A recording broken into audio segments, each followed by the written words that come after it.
Well, good morning. It's Friday, April 17th.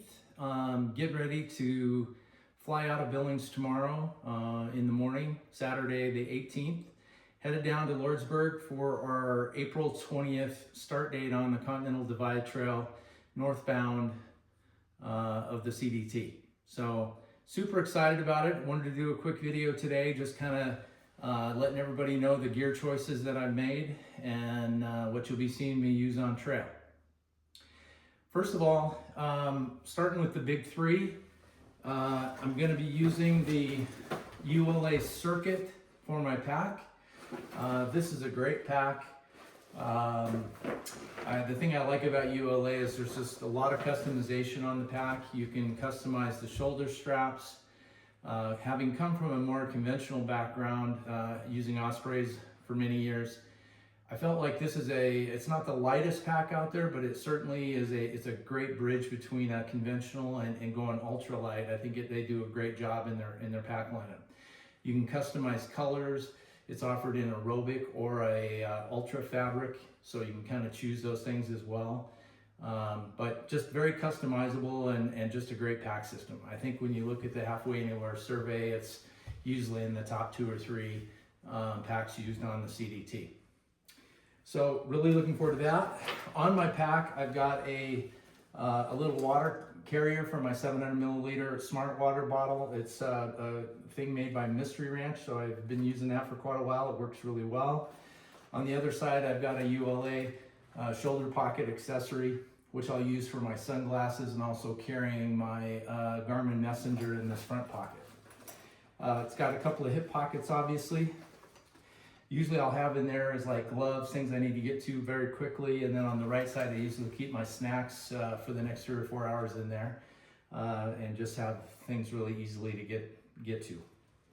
So Ultra, this is the, again, ULA Circuit Ultra Pack. I've got a medium torso with a medium hip belt. So just been a great pack.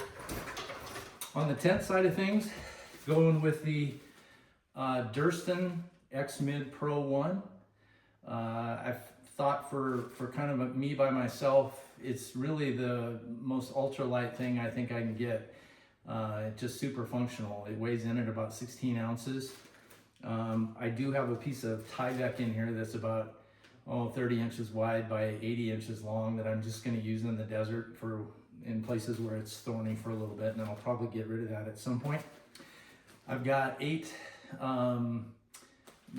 tent stakes in here as well to give me some options. I probably will use 4 to 6 most of the time, but if it's really windy, I want to be able to secure my shelter. So I really think from a lightweight perspective, it's hard to beat this tent. It just does a great job. So looking forward to spending some nights in there. This will be my home away from home for hopefully the next 140 days or so. On my sleep system, I'm going with the ZenBivy 25 degree ultralight quilt with the what they call now the fast sheet, which is a half sheet that doesn't have any insulation, but it hooks to your pad and allows you to capture your pillow and the edges of your quilt attached to it as well, to kind of keep you in what they call more of a bed system. And it is very nice that once you're in it, it's super comfortable. So looking forward to that. I store my quilt and my pillow. I'm also using the ZenBivy pillow with a down topper to be very comfortable as well. But I have my quilt, the top sheet, and the pillow inside of this Z-Packs bear bag. That's what I use to kind of keep things waterproof. So it serves multiple purposes. Not only can I use it when we're in bear country for hanging food, but also on a daily basis I use it to keep my sleep system dry. That goes right in the bottom of my pack. So the big three, again, ULA Circuit Pack, Durston X-Mid 1 Pro, and then the ZenBivy sleep system for my big three. Also, I forgot to mention, but as part of my sleep system, I'm going to be using the Thermarest Neo Air NXT, the 25 wide mummy. So just feel like that's a good all-around pad. It's about 16 ounces, so when it comes to weight versus kind of comfort, it's a really nice pad. Again, when you look at the Halfway Nowhere survey, a lot of people are using this pad, so feel very good about that choice and think that'll serve me well on trail. Underneath that, I mentioned I'm gonna have the Tyvek, which I'll put underneath my 1/8 inch Gossamer gear pad. So basically I'll have Tyvek, well, I'll have the tent floor Tyvek, and then I'll have the 1/8 and then my Thermarest. So hopefully that's gonna keep me from having any thorn issues in the desert. Probably once I get a little north of that and get away from some of this prickly desert terrain, I might end up getting rid of the Tyvek at some point. The other thing the Tyvek does in the sleep system as well is if you decide to do any cowboy camping, you can put the Tyvek on the ground, put the 1/8 sheet under that, over that, and then obviously have your pad on top of that. So if you're cowboy camping, I think the Tyvek really gives you some versatility there as well. Next, I want to talk about my kind of clothing system that I'm using on the trail. I'm going to start off with kind of the common, what everybody uses, but some sort of a sun hoodie. I've got a Patagonia Ultra sun hoodie. It's super light. Going to use that for sure in the desert, and we'll see kind of how it performs and whether I keep it long term, but it's the lightest, it just breathes super well, so I think that's going to help in the heat. But start with a sun hoodie. I've got a pair of Patagonia Trailfarer shorts that go with that. On my feet, I've got some darn tough socks. And then if I need sun protection or you know, a little extra warmth, I'm going with the Patagonia Terrebonne pant. Just a super nice, lightweight, very comfortable to wear. So kind of on a daily basis, that's what I'll be wearing. In addition to I'm going with the Topo Traverse shoes, and I've also swapped in and put in a pair of the Green Feet Trail insoles as well to give me a little bit more cushion and support. The other things that I have in my clothes system then is I've got a bag of, a waterproof bag, first of all, that's going to carry my extra sun hoodie, extra pair of underwear. I brought another t-shirt, so again, that ultra fabric, super lightweight, breathes real well. My thought was to use that in town when I'm doing laundry and doing things like that to give me an extra shirt, but also if I really want to kind of dumb things down on trail, it's hot and I want a little bit more breathability, I can go with a t-shirt on trail as well. So a little bit of multifunction use there. I've got the Dirty Girl gaiters that I'll be wearing on a daily basis. A buff in case I need some face coverage for either, you know, wind, sand, dust, sun, or warmth. So spare pair of socks, the darn toughs again. So I'm only taking 2 pairs of socks. I got the Ultra Vitals, I think it's Highline, I can't remember the name of the legging, but these things are super nice. They're warm and they're super light, which is nice. And then lastly, for my mid layer on the top, I've got a Mountain Hardwear air mesh hoodie. This thing is just super nice. It's got the finger holes on your sleeves to kind of get your hands some sun protection and warmth. You know, real nice hood. But the thing I love about this thing is it just breathes so well. You put it on and it provides a lot of warmth, but definitely keeps you warm. This is kind of in the vein of those alpha hoodies that you see a lot of people out there, just Mountain Hardwear's version of that.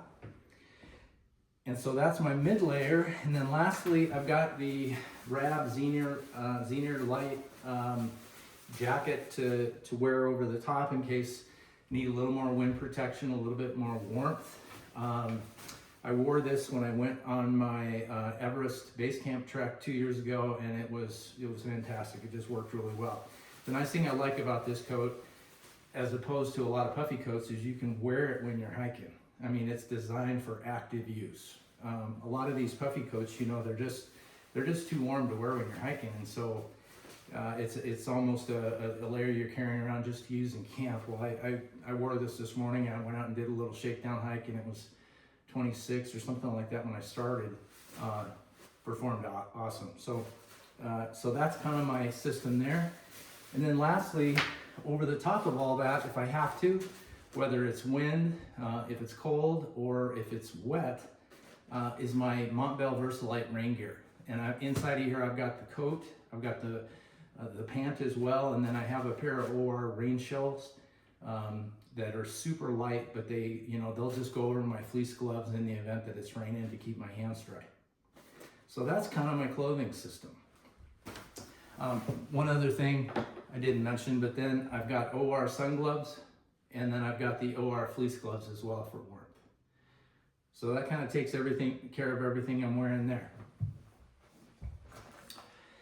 Next, I've got my ditty bag, which has got kind of all of my miscellaneous items in there. I failed to mention I've got some lip stuff and sunscreen for my lips as well that will go in the hip pocket of my pack, but that's in there. Right out of the gate, I've got an Nitecore NU 25 headlamp that I use, rechargeable with a USB-C cord. I've got some sunscreen for the early sections for sure. Not sure how much I'll need that because a lot of the gear that I have will allow me to be pretty well covered up if I need to. But I brought a little bit just to start, just to make sure. Got my Garmin Messenger for keeping in touch with family, friends, as well as, gosh forbid we need an SOS or something like that. So got that. For those of you, I'll be 63 in a couple weeks here. Those of you can appreciate, in order for me to read my far out and read a menu when I get to town, I need some reading glasses, also for editing videos. So we got those. Toothbrush, and kind of what I call my sundries bag, which has got toothpaste, a few ibuprofen, Q-tips, fingernail clippers, etc. Flextail pump, which these things are amazing for the weight. They're actually as light as the blow-up bag that comes with the pad, but it makes life a lot easier on trail when you're having to do this over 100 times. So the Flextail pump. For my power, I've got a Nitecore 10,000 milliamp battery bank. When we're on trail, we're pretty good about keeping things on low power and airplane mode. And when we were on the Wonderland Trail last year, we were able to go 4 or 5 days easy without running out of power. So we think that'll get it done. In the event that we need a second one, I do have a second one, so we'll kind of see how things go early on in the trail. With that, I have a 30-watt Anchor plug that we'll use to charge, and I've got two 1-foot USB-C to USB-C charging cords, one of which I've got an adapter for my Garmin watch because it's the only thing that takes a different connection, so we have an adapter for that. So that's what we use to kind of charge things up when we get back to town. Also got some corded headphones in case we're sitting someplace in public where we need to edit videos or listen to music or whatever. I want to be respectful of the people's space. A titanium spoon, which I think is a Tokes, if I'm not mistaken. A lighter, a little bottle of Camp Suds, I don't know if I said that or not. Some chafing cream, pocket knife, and then I also have a little Swiss Army knife, which has got tweezers, a little toothpick thing, a little pair of scissors, so it's got a few more multi-function things in there. And then lastly, kind of my foot care / repair kit. We've got little patches in there to repair mesh. We've got things that we need to, if we need to repair the floor or repair the fly or whatever might come our way. We've got some emergency stuff in there. And lastly, I've got got some extra cord for the tent, just in case we have windy conditions. I'll probably get that set up first couple days on the trail, so I won't have to deal with it going forward. But got some extra cord. So all of that is being stored in this Outdoor Vitals ditty bag, I call it. And these bags are really nice, lightweight, waterproof, do a great job. So in our resupply strategy, we were opting for not bringing a cook stove because everything that we have doesn't require that. However, I've been kind of second guessing that a little bit, just because in case we want to add something down on the trail and also having coffee in the morning. I think I'm probably going to bring my cook stove and a Talenti jar, at least for the first couple sections, until I decide what I'm going to do going forward. And then I may end up getting rid of something. But I've got the Tokes cook stove. I've got the Tokes 650 milliliter pot, and then again I've got that Talenti jar in there. So all of that kind of is very nice and self-contained in this little bag. So that'll be what we use for kind of our cooking / cold soak. For hydration, which is obviously going to be very important on the trip, we've got our I've got a 2 liters Canuck bag, as well as my Platypus filter here as well. So that's what I'm going to be using to filter water. On trail, in both sides of my pack, I'm going to have the Ignatius 1 liter bottle. It's slightly heavier than a Smart Water bottle, but I just like the way it feels. It's a little bit lighter than the Canuck through hiking bottle, a little bit heavier in the Smart Water, but I think it'll keep me from having to buy a bunch of bottles every now and again. The only bottle that I have that's going to be Smart Water will be my 700 milliliter, which goes up on my left shoulder strap, and that's the one I'll be drinking out of the most. And then I'll be transferring water back and forth between these. But I really like those 3 bottles, and I think that'll do a good job. And the filter has just been great, super easy to use. We're going to try to make sure and keep it clean, making sure we're not putting dirty water through it, number 1. And then number 2, when we're in town, making sure we're back flushing it and keeping it clean on trail. So we hope we don't have to have any troubles there. Lastly, the last couple items I got here is trekking poles. First of all, we're using the Durslin Iceline trekking poles. Just love the simplicity of them. Super easy. We put a protective tip on here for travel, but we'll not only use these for trekking, but it'll obviously support our shelter, being it's a trekking pole tent. So we're pretty excited about these. They are very sturdy. You used them on the Wonderland Trail, and I'm telling you, they're like half of the weight of a lot of these other trekking poles out there. So definitely can save some weight there. Camp shoes, something I went back and forth about, but I've decided that taking care of your feet on trail is probably one of the most important things you could do. So I'm going to have some shoes that when we're stopped taking a break, I'll be able to let my feet air out and walk around a little bit if I need to, stretch, whatever. When we're at camp, getting up in the middle of the night, again, if you're 62 years old, you can appreciate that. Have a few potty stops in the middle of the night. So it's just super easy to be able to get your shoes on and off. So that makes it nice. And then lastly, just, the trowel and toiletries, we'll have those as well. So that kind of sums it up, I think. That's kind of where we're at from a gear perspective. Again, we're leaving, our flight leaves in the morning at 7 o'clock, so we're super excited to get going. And really appreciate everybody that's checking our channel out. And again, if you have questions about gear, questions about why we made a choice that we made, questions about anything, shoot us a comment, and I will try to answer those as best I can when I have coverage. But look forward to communicate with y'all, and hope you enjoy the trip. Have a great day.